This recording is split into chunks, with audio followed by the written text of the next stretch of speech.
Carta aos Romanos.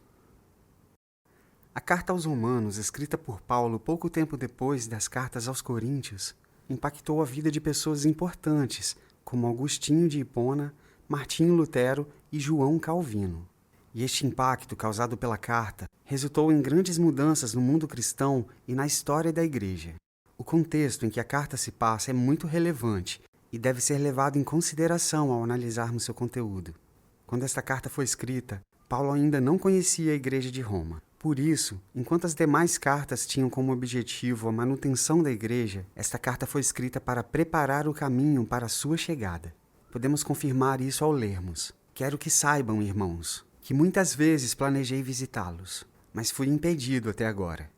É justamente por ser uma carta enviada a uma igreja que não o conhecia que vemos Paulo tratar tantos assuntos doutrinários de maneira tão básica. Em outras palavras, ele faz uma apresentação clara de sua teologia, explicando exatamente qual é a sua mensagem, para que seja bem recebido pelos romanos. Seu objetivo nessa visita era colher ofertas em prol da igreja na Judéia, que passava por grandes necessidades financeiras.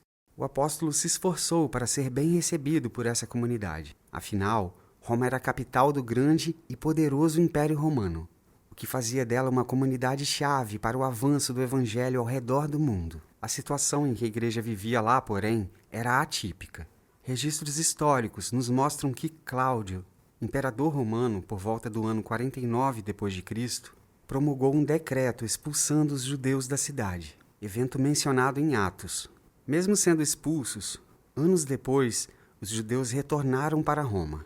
Mas isso marcou o relacionamento entre cristãos gentios e cristãos judeus, causando os conflitos que vemos sendo mencionados ao longo de toda a carta.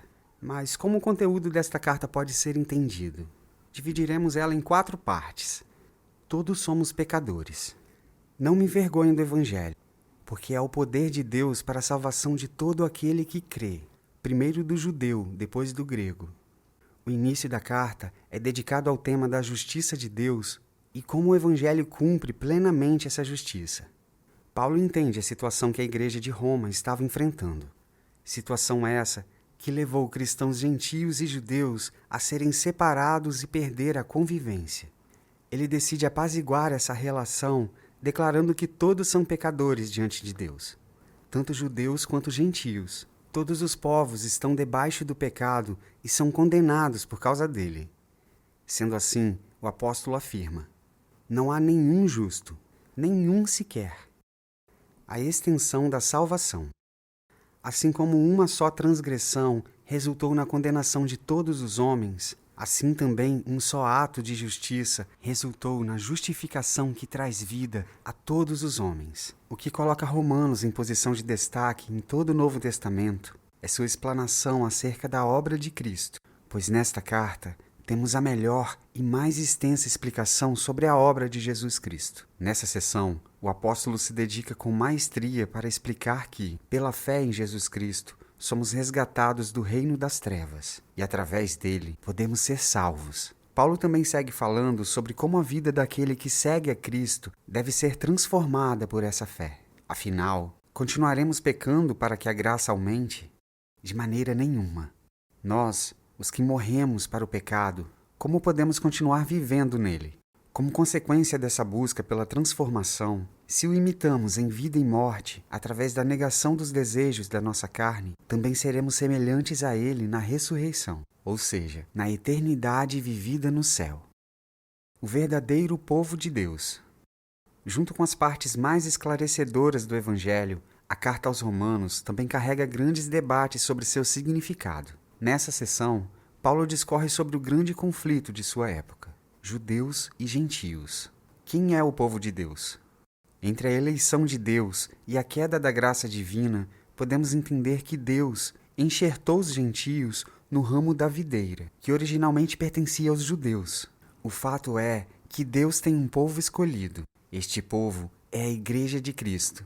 O fracasso dos judeus trouxe riqueza aos gentios, mas os gentios não devem se orgulhar diante da misericórdia. Os judeus foram cortados pela incredulidade e os gentios permanecem pela fé. Por isso, o apóstolo os alerta: se Deus não poupou os ramos naturais, também não poupará você. os convidando a viver em temor e vigilância. O Evangelho na prática. As cartas da Antiguidade costumavam ser divididas em pelo menos 2 partes, e as cartas do Novo Testamento seguem esse padrão, sendo geralmente divididas entre questões teóricas e práticas. Na carta aos Romanos, a partir do capítulo 12, Paulo se dedica exclusivamente aos conselhos práticos para a igreja. O que encabeça sua seção prática é uma das ideias mais conhecidas de toda a carta. Não se amoldem ao padrão deste mundo, mas transformem-se pela renovação da sua mente. Além disso, assim como na carta aos Coríntios, o apóstolo também trata dos dons e da primazia do amor sobre a vida cristã. Estas coisas ditam o tom da conduta da igreja. Não se esqueça que estamos estudando as cartas do grande apóstolo Paulo, e pelas próximas semanas ainda teremos muito a aprender e a analisar nos escritos deste homem que foi tão usado por Deus. Por isso, se você gostou deste vídeo, se inscreva no canal e ative as notificações para não perder os próximos. Baixe o aplicativo da Bíblia em seu tablet ou smartphone. Até a próxima!